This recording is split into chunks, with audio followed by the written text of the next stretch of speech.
Good morning. Good morning. Thanks for giving me a good introduction. Appreciate that.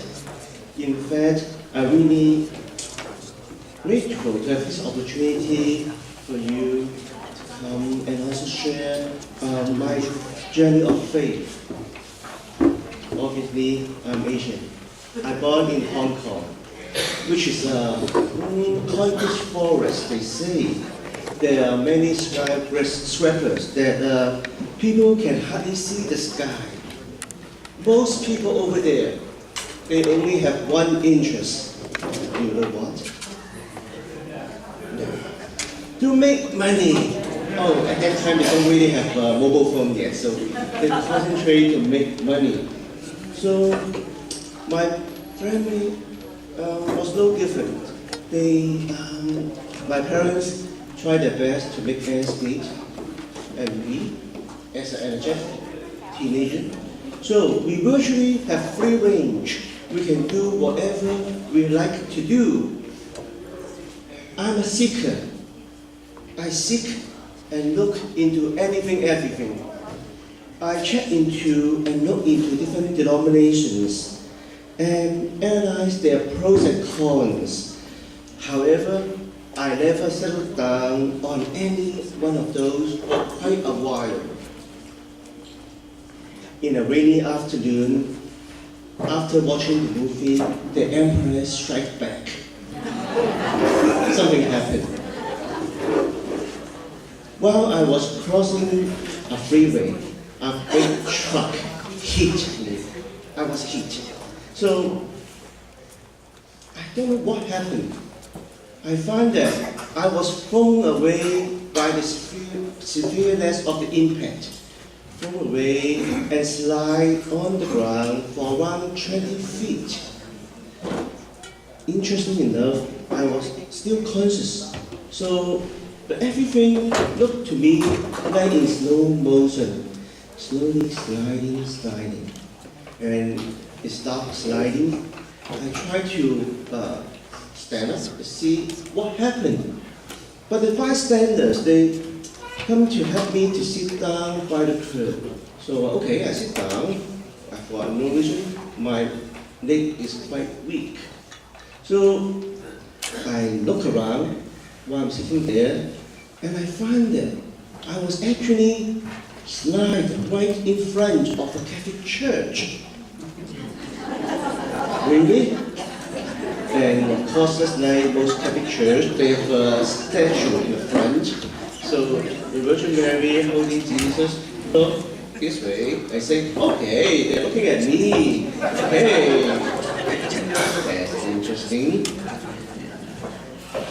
So later on, I was transferred to a hospital, and the police officers told me that, you're really lucky. This kind of accident could be fatal. After the examinations, the doctor came to me and told me that it's actually a miracle. Not only I survived the accident, but also not a single bone was broken.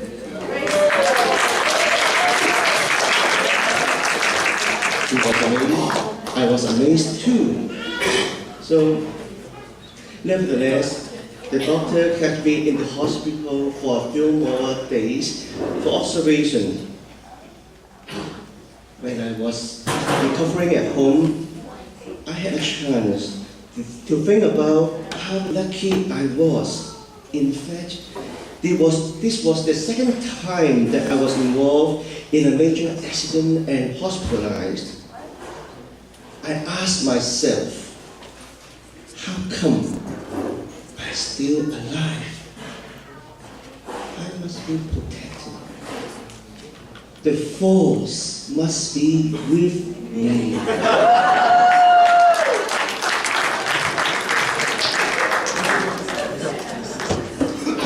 Since I was thrown in front of a Catholic church, I thought it was a sign. Is this the right thing to follow that force, right? Yeah. So I closed my eyes and charged with God and let Him know. Yeah, and let Him know. that I am going to the RCIA next year after I receive my high school diploma. To my surprise, a feeling comes back. He said, no. Immediately, no, not next year. So I said, okay, I go to the RCIA and then become a Catholic. At the parish, I met Clara, my wife. We sang in choir together, and occasionally we went up to the bell towers to play hide and seek. Sometimes we went to the balcony to pray with the big organ as well. The priests and nuns, they looked at us. They know that we might be naughty, but we are for sure innocent.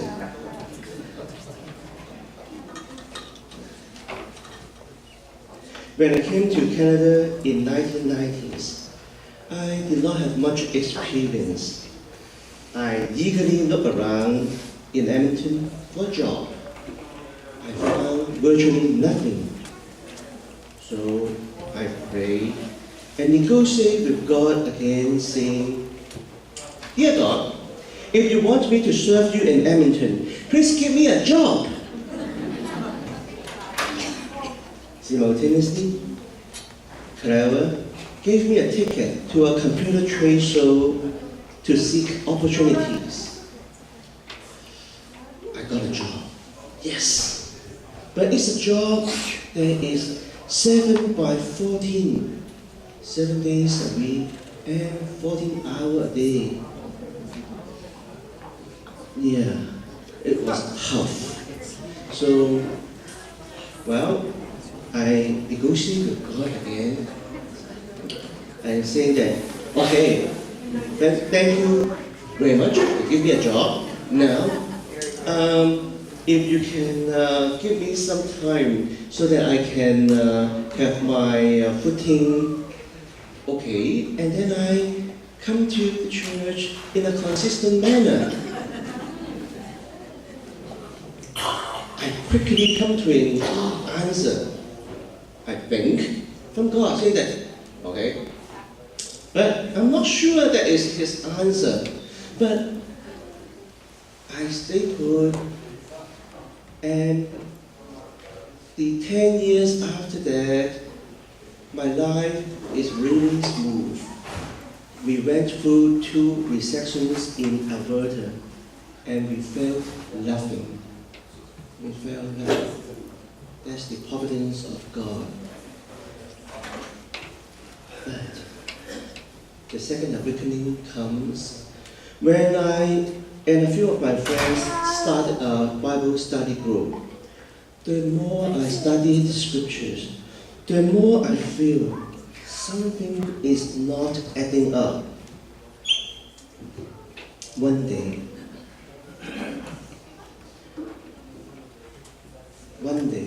I suddenly realized the father figure of God. I thought that I negotiated with him. Yet, as you all know, everything belongs to the Father.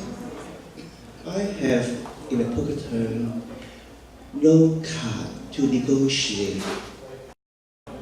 So I feel a little bit shameful, just like the prodigal son. And I finally deeply feel and understand his love. Back in Hong Kong, I narrowly escaped 2 fatal accidents. In Canada, I'm very grateful what I have today, my life, my marriage, and my work. The sense of gratitude grew stronger every day. There was, and still is, an urge inside of me to repay him.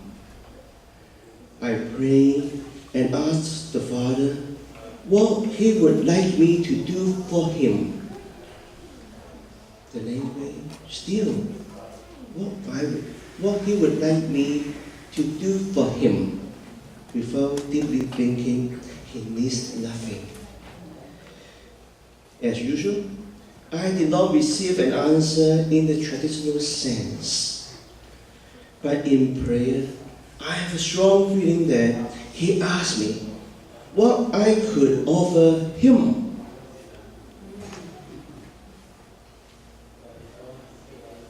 I did not know what to offer.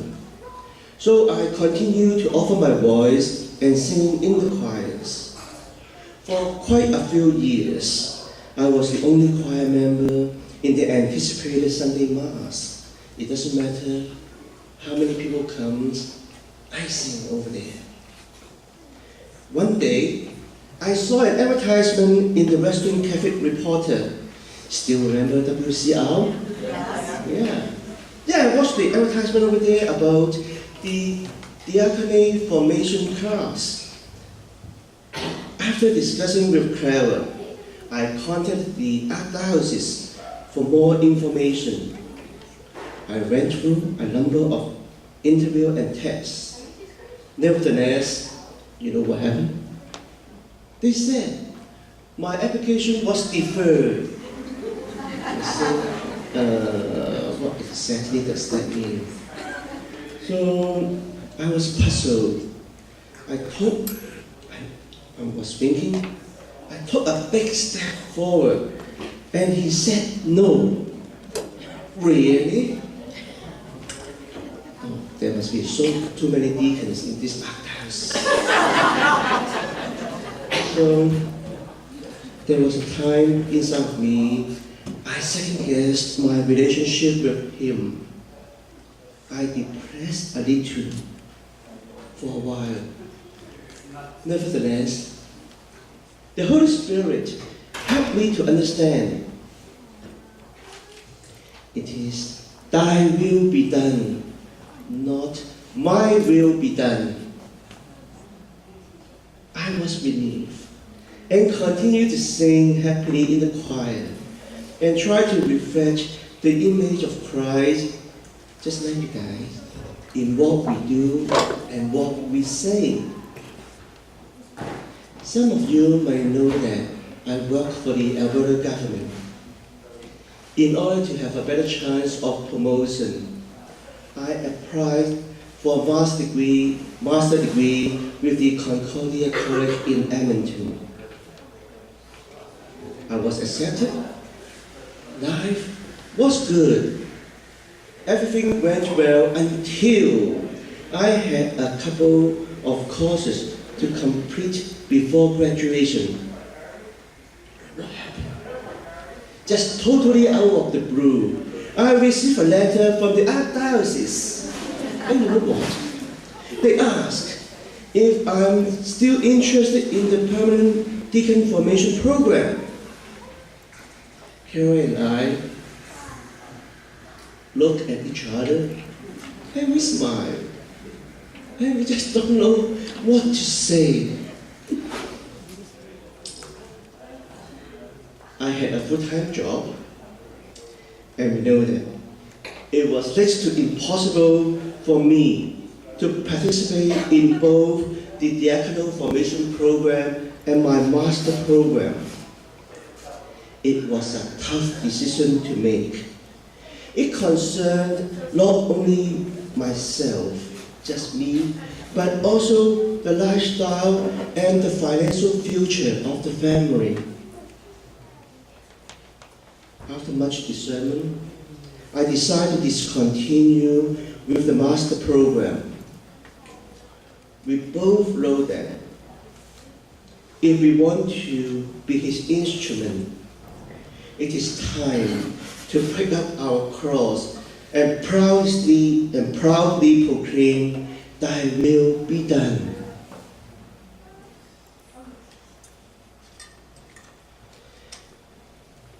I was accepted, obviously, to the diaconal program and was ordained in 2016, the year of mercy. Clara, at the same time, was also graduated from the Sacred Heart program with the St. Mary's University in Calgary. She continues to open my eyes with all kinds of sacred arts, especially iconography. Indeed, there's much bumpy road before and after the ordination. We always feel the love of the Father and Brother Jesus. And we also feel the help of the Holy Spirit. Our relationship with the Trinity continues to grow every day. Karen and I also have anything to share and talk about. We are not rich, yet we can't remember the last time that we need to worry about money. From the Gospel, we learn that God not only knows us by name, but also the number of hair of each of us. Do you know that? Do you know if He will forget about our dream and desire? Will He? Not really. The providence of God is amazing. It never stops surprising me in a nice way. You may know a typical master's degree is allowed 6 years to complete. And I understand that my time with Concordia was basically over. After my ordination, I bumped into my professor. We caught up on things, and suddenly he asked me, "It is now or never if you want to come back to the program." I say, I don't know what I say, but I virtually burst into tears right away. I say, "Thank you. Yes, I'd like to come back to finish it." I reapplied and was accepted to the master program. And that was not all. God continued to bless us. Bishop Gray, fully aware of the difficulties and the effort to complete a master program. So Bishop Gray asked my pastor not to give me much work to do, so that I can actually have time to finish the program. With the providence of God, I graduated from the master program last year.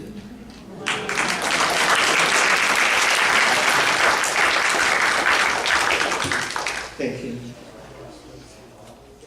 From negotiation with God to total surrender to Him is quite amazing journey.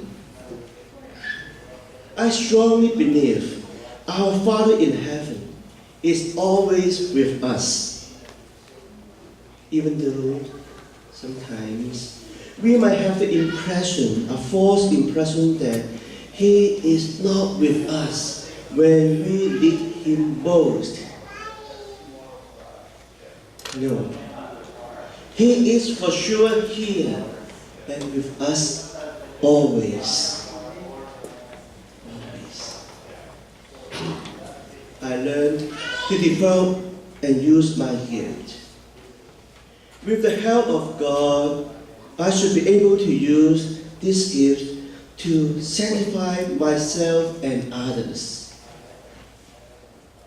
From my experience, as long as our heart is willing and use our words and actions to proclaim, "Thy will be done," God will do the rest. God will do the rest. And there is no pre-qualification is required. Everyone is welcome.